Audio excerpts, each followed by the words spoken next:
This video is brought to you by Squarespace. Welcome back, everyone. It is that time once again where we are going to open some mail submitted by viewers like you. Before we get going, I want to mention something, and I said this in the last video, is that I feel like mail time, I definitely enjoy doing it. I get wonderful work submitted. I love seeing your work, and I love sharing that work with other people. I think we all have something to learn from this.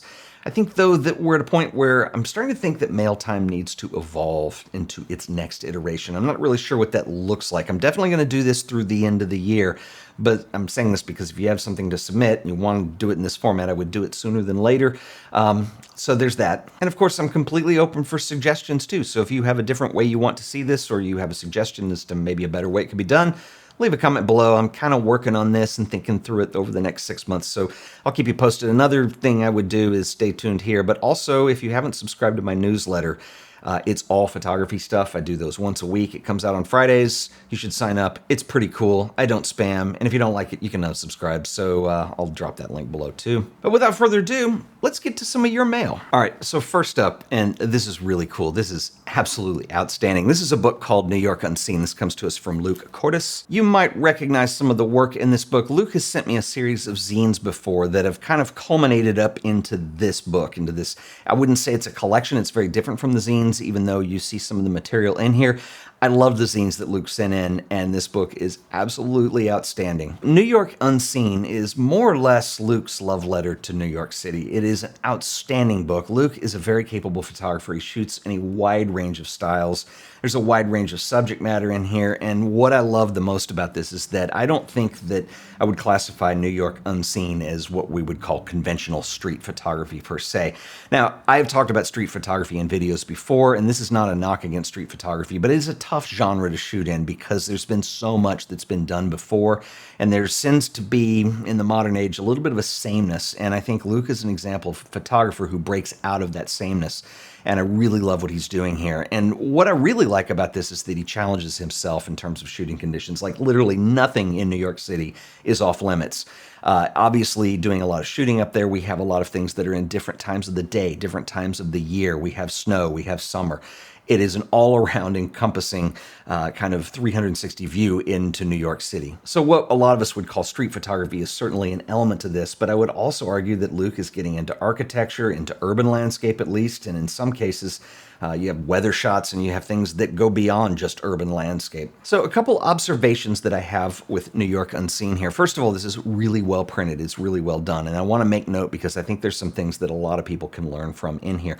First of all, it is pretty much all photographs. It has a flow to it, a rhythm that it goes with. The spreads and the layouts, they're not dependent on one another necessarily like they would be in a more conceptual type of work, but they do relate and they do make sense and they do tell stories. And another comment that I want to make, and I think this speaks to Luke's style a lot and something that I really like, I don't want to call it the decisive moment because that's awfully trite to do in the context of street photography. Obviously, that was the great Henri Cartier-Bresson's selling point. But I think there is a dramatic point. I think there is a sense of drama that Luke looks for, and there is something that is unexpected in the work. And I think that is something that is very difficult to do for any artist, and definitely in photography. It's one thing to capture things that you see or interpret a moment, or, especially when you get into street photography, you're photographing what's going on around you. But to be able to contextualize that down to one specific thing that creates that element of excitement and that element that is unexpected. And I think that definitely is echoed in the cover where you have the clown riding the subway, but you also see it and across the elements that are in this book in general. I think for me, what this does is it ends up personifying the very best of what New York City is. And it's kind of weird, and I have very mixed feelings about this because I have spent most of my career working in and out of New York City. I've never lived there, but since the probably mid to late 90s, I've gone to New York at least once a year, if not multiple times a year, and I think that all culminated in 2019 or so when I was in New York at least every month, and there was a couple months where I was there twice.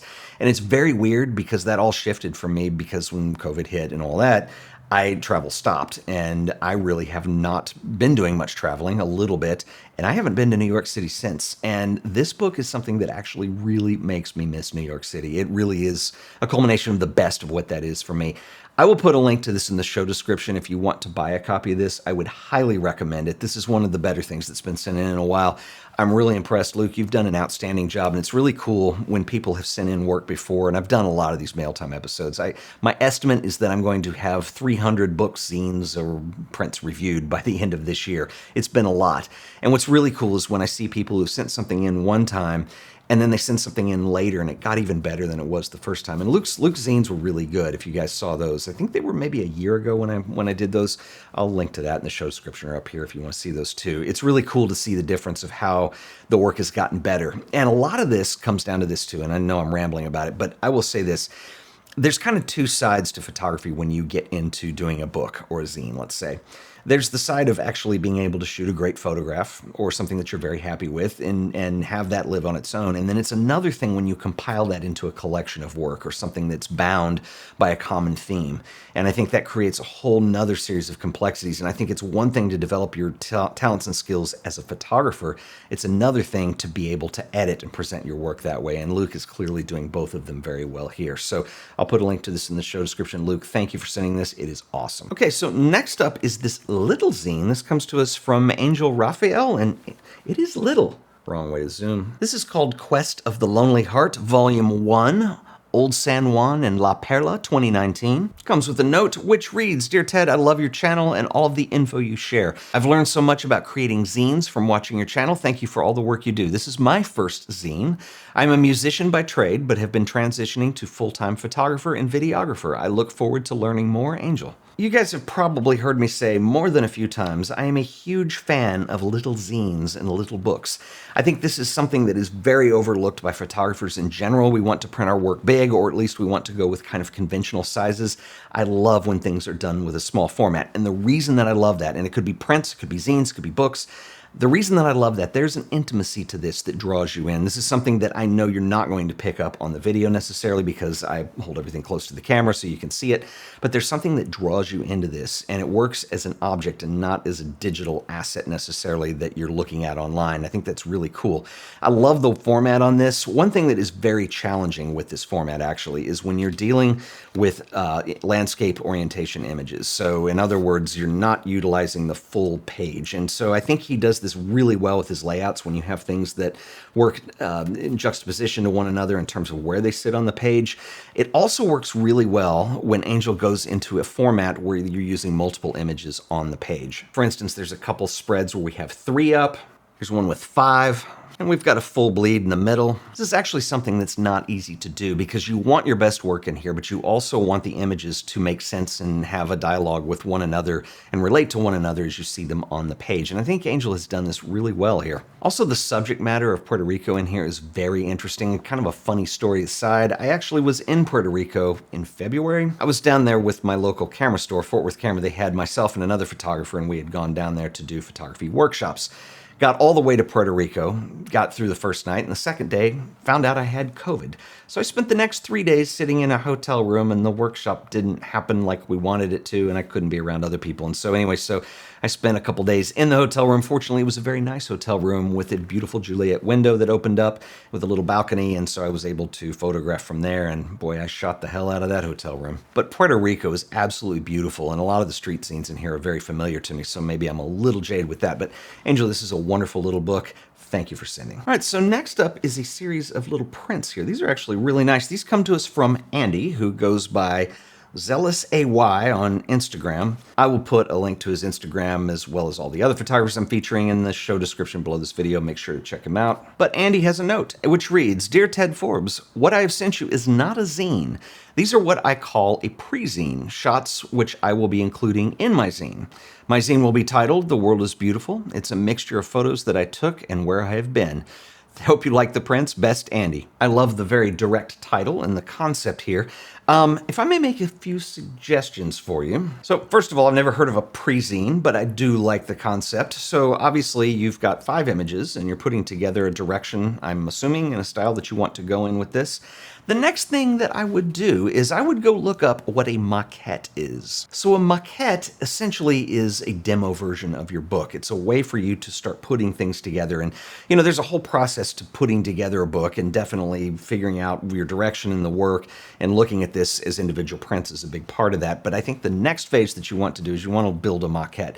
And if you look historically at what a maquette is, a lot of contemporary photographers since the 1960s have put these together, and essentially it's just a demo version of the book. It's a way of actually flipping through the pages. Now, if you look at like the work of Ralph Gibson or even Dave Heath or a lot of photographers who talk very openly about doing maquettes, there's one way of doing it, which is born in the 1960s, which we used to call paste up, for those of you who know your graphic design terms, which is essentially just taking these photos, getting a dummy made of the book and pasting them in so you can kind of see how they're going to work together. But I think that, with modern technology now today, there is a different direction you could go that I don't know how many of you actually work in, but I've actually done it this way. If you use Blurb or one of these print-on-demand services, you can actually just get a one-off made of a book, and I always do a proof before I do any kind of run on anything. And that's a really cool way to do a maquette because you're going to actually see something that's very close to the final result. So I wish you best of luck on your zine, Andy. Please send it when you get it done, but build your maquette. See what you think. Oh, so many concepts. You'd think I'd do a workshop one day. Stay tuned. Oh, it's happening. See, folks, these are all the reasons that you should be subscribed to my newsletter because you never know what I'm going to say there. All right, so I have a few more zines that I want to share with you guys today. There's some really good work that's come in. But first, I want to give a shout out to our sponsor this week, who are the always awesome folks over at Squarespace. How easy is it to build an amazing website in a matter of minutes? Squarespace has you covered. It's dead simple. Head over to Squarespace, hit Get Started. You can start by selecting from an impressive collection of customizable templates, or you can do what I do, build your own. Something unique because, you're not like other websites. Give your site a name. Next, you can build your homepage. We'll start with a few preset layouts just to get us going. Want to sell products like books or prints? Well, you can feature those on your homepage. Create a few more sections if you want. Let's also give it a color palette. There's a whole bunch to choose from, and just get us started. We can change this all later. Next, let's select the typography choices. Welcome to your website. Everything is set up and it's all ready for you to customize. Squarespace is built on Fluid Engine, the next generation of website design. Select Edit, and Fluid Engine allows you to drag, place, and resize any element on the page. You can snap these to a grid, you can make them float on top of one another, you can freeform however you like. You can even preview and adjust how the site looks on either desktop or mobile. The layouts are independent. Of course, you'll want a portfolio for your work. Creating an image gallery is as easy as dropping a folder of images on your web browser. Once uploaded, you can drag to resort, customize the look, and Squarespace writes all of the code for you. Everything just works and it looks fabulous. Want to sell your own prints, books, or zines? Squarespace has the capabilities to not only set up your online store and collect payments, but they also give you all the tools that you're going to need to be successful. Managing shipping and payment options, manage your orders, and engage with your customers. They even give you the tax tools that you need to keep things organized and stay compliant. You should try Squarespace for yourself. It's absolutely free, no credit card required. Just go to squarespace.com/AOP, sign up for that free trial. If you decide Squarespace is right for you, I can save you an additional 10% on your order by using offer code AOP on checkout. That's right, the code is AOP. So stop procrastinating, go build your website today. And I want to give a special shout out and thanks to Squarespace for sponsoring this video. All right, so next up is this little zine that comes to us from David Philippi. This is called f-zine number 1, Die Segelausgabe, and it comes with a note which reads, Dear Ted, since I started following the works of your viewers on a more regular basis, I wanted to throw my hat into the ring as well. In the age of Instagram, it feels kind of special to hold something physical in one's hand which tells a story that is no longer than just 3 photos that you can put in a row. I made this zine with my sailing photos from last year. All the texts are in German, but I do feel like the images tell a story of their own. Thanks for inspiring me to do this. Regards, David. So my German isn't so hot, so I won't try to translate any of this, but this title does translate to the sailing edition. It certainly speaks obviously to that. There's some really wonderful work in here, David, and the only thing that I would say about this is that I want to see more, and I think that's a compliment because you actually start to tell a story here, and I just want to see more of it. I think that there's so many possibilities with sailing and this whole idea of the visuals that come with that. And I think what's interesting in this little zine is you've done this in two distinct different styles, and I think that this is very complicated to do, actually.